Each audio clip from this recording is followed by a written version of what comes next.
Some days are just Tuesdays.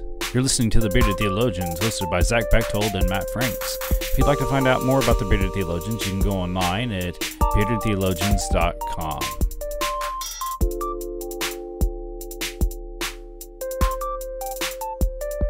All right, and we're live. This is The Bearded Theologians Beardcast for July 14th. I'm Matt Franks.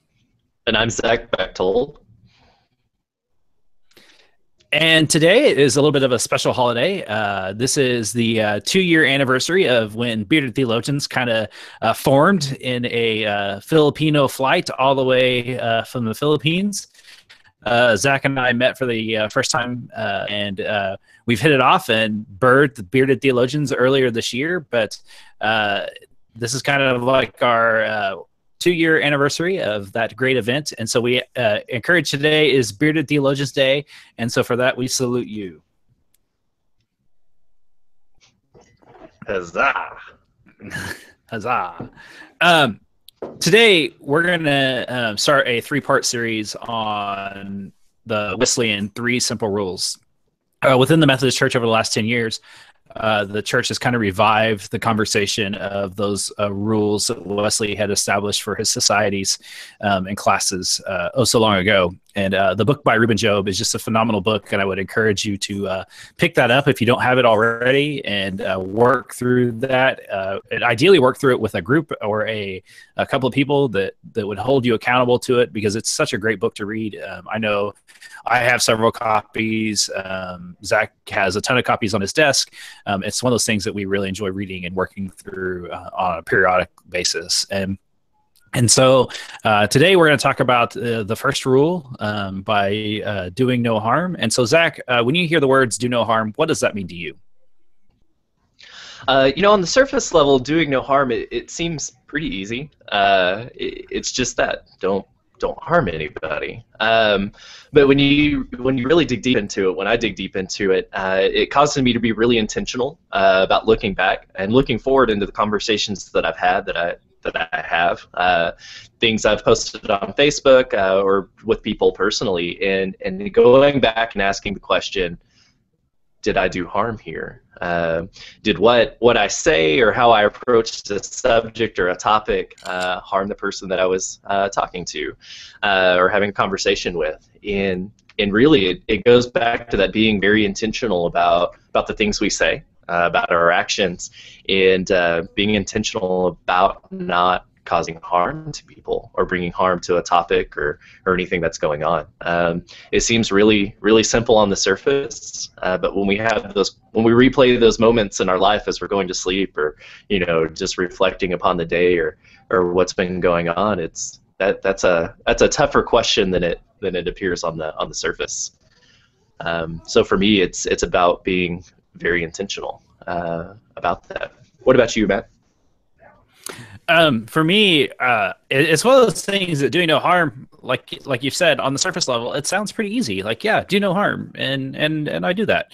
But the more we unpack that and what that looks like, I think we find ourselves in a kind of in a crazy place where when you really start to unpack what doing no harm is, we start to see where we do cause harm and acknowledge it and strive not to do it. I think there are times where we do it and we're unaware of it. But I think there are times where we are truly aware of when we're causing harm to one another. When I was looking through the list in the Book of Discipline on 76 and 77, there were 2 things that kind of popped out to me as I was looking at the list. And it wasn't the ones the ones that we normally talk about, like slave holding or buying or selling slaves. That's definitely something that we should look at and figure out ways that within the slave trade that is going on in the world, how to address that and to do no harm for people that are bonded to that. But the 2 things that really stuck out to me were doing to others as we would not, thy should not do unto us. And, I think about it and think of that. I try to do things that I would not do to other people, to myself. Like, I wouldn't cause harm to myself in that way, so why would I cause that to other person? And then the other part of that is doing what we know is not for the glory of God. And I think far too often we forget how everything glorifies God. And you pointed out Facebook posts and social media. I think far too often in that we don't realize the harm that we cost when we hit send. And to be aware of the posts that we're writing before we hit send, I think is so key in today's society, because far too often we can have a post and we can write out a post and we'll hit send and people will misinterpret it or not interpret it in the way that you interpreted what you wrote. And that can cause harm, whether it be in a conversation on an opinion or just something that is definitely taken out of context. And I think that when we talk about doing no harm, in theory, it's great, but in practice, that's when it gets a little bit difficult. And I think that that's something that when we wrestle with that, how do we strive to do no harm, especially in today's society when it seems like all the time you turn on and there's something that talks about someone harming someone.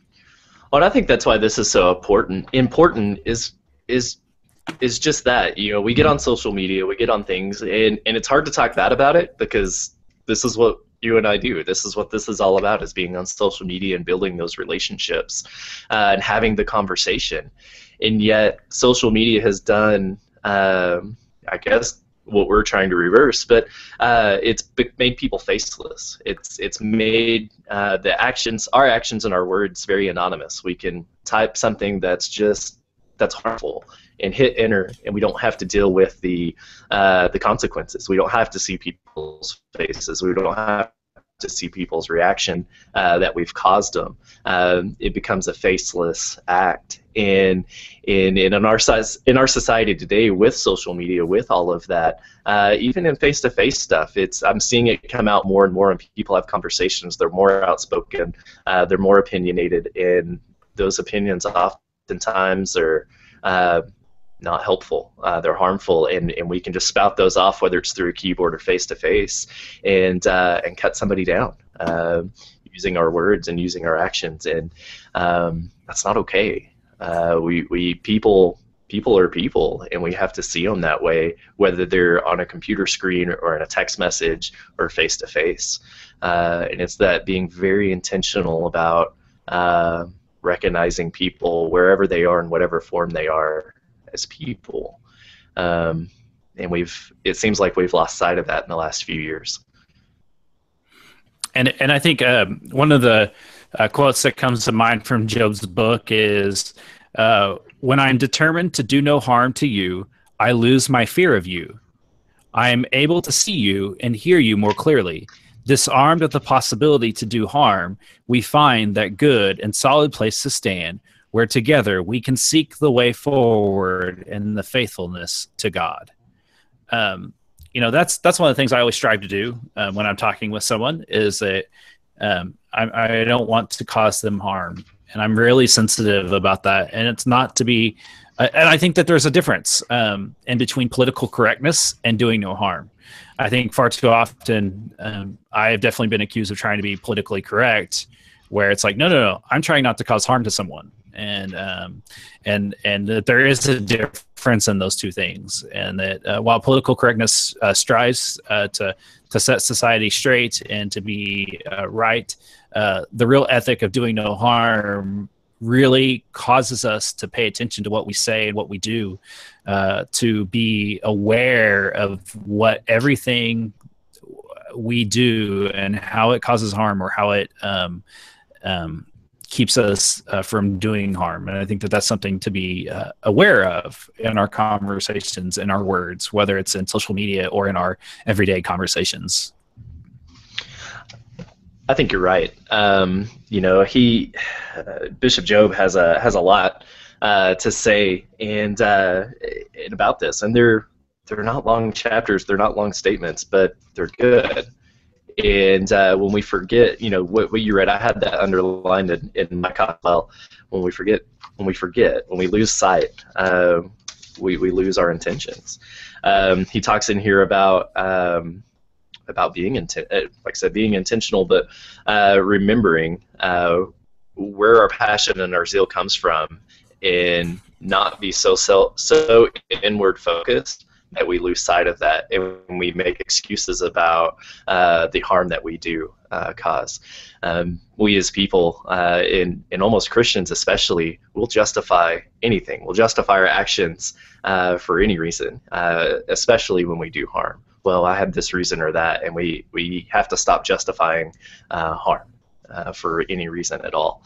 Because if we're harming people, we're not loving people, and we're ultimately not loving God. And we can't make those justifications any longer. And I think that that's the problem with growth, is that while I kind of feel like we're spiritually not growing in some ways, it's because we have become so focused on ourselves that we have forgotten about the other. And I think that that's been one of the greatest harms to society that we've caused, is this whole idea of individualism.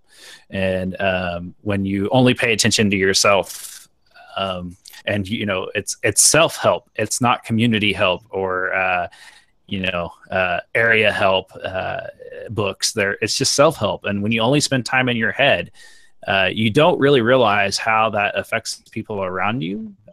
Also, how it causes other people to not be aware or not to pay attention to who or what is going on. And I think that part of the reason why we cause harm is because we are so unaware of what is going on around us and in other cultures and other areas, that's where we have found ourselves in this time where we struggle with Black Lives Matter, or Native lives, or Filipino lives, or Korean lives. And I think, at least at the heart of these movements, is to raise awareness of what is going on in these cultures, and to bring attention to some of the injustices that are going on. And I think that the more we become aware of that, the more hopefully we become open of doing no harm to those people. I think you're right. We're definitely living in a day and age, especially in the last couple of weeks, where seen a lot of awareness being brought up with Black Lives Matter and other similar movements, and then a lot of harm done equally on both sides. And we can't do that any longer. We have to be aware of what's going on around us. We have to look past our own noses so we can see the world around us. It can't be all about us. It's not all about us, and we have to move away from that very quickly, or we're going to continue going down the path that we are as a society, being so inwardly focused that we can't see our nose, despite our face. We got to move beyond that, and like you say, move out beyond ourselves to see the world around us and be aware of all of that. And that's the challenge, I think, that we want to encourage you to do, is to focus on how can you do no harm, not to yourself, not only to yourself, because we all do things that kind of cause harm to ourselves and our bodies, but also how can you cause no harm to someone around you, and maybe in the conversations that you have with maybe people you're not used to having conversations with. Listen to yourself, pay attention to yourself. Before you hit like or share on a Facebook post, ask yourself, how is this going to affect the people that may see this, and how am I going to respond to that? And I think that that's something that when we become more self-aware about the harm that we may potentially cause, the better we can be, not only as a society, but as a people of faith. And, I kind of reiterate that we definitely are striving to do no harm to one another, but in all honesty, it is not easy, and that there isn't a simple fix. The simple fix is really to continue to work on it every day and strive every day to do no harm.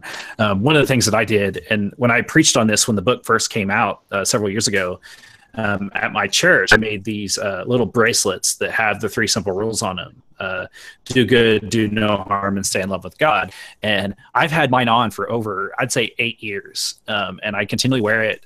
One is a reminder for me, because I need that reminder every day, every hour, every moment to do no harm. And it is a complete hard struggle, but I think it's something that and the more we strive for that, I think that will better our society.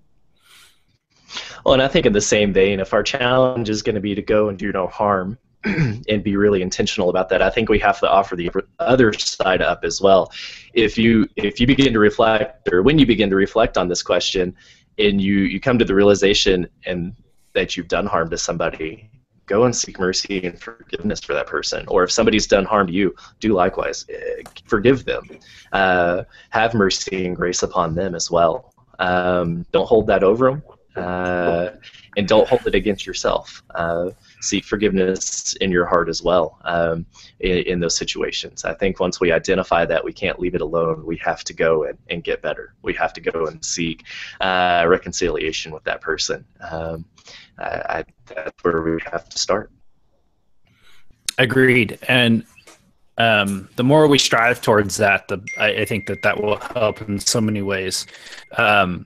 And so as we continue this conversation through social media and other conversations, I hope and pray this week that you practice doing no harm, but then also if you need to seek reconciliation, please feel free in reconciliation, because you will find a fruitful and better life when you strive to do those things. And so this is the Bearded Theologians Beardcast for July 14th. We would love for you to continue to have conversations with us. Don't forget our jurisdictional meeting competition. The SCJ just elected their first bishop. And so we're kind of excited about that. With both of us being the SCJ, we will continue to have it. Please just check us out on beardedtheologians.com. We have great stuff. We're selling t-shirts now through Teespring. We have a thing that's up until August, and we'd love for you to buy a cool Bearded Theologians t-shirt, or go buy a coffee mug for a couple bucks. They're great coffee mugs. I love my coffee mugs. I have 3 of them. I use them every day, and it's a great way to continue the conversation and continue to talk about the ways that we're trying to do no harm on the internet. So I'm Matt Franks. I'm Zach Bechtold. And this is the Bearded Theologians signing off.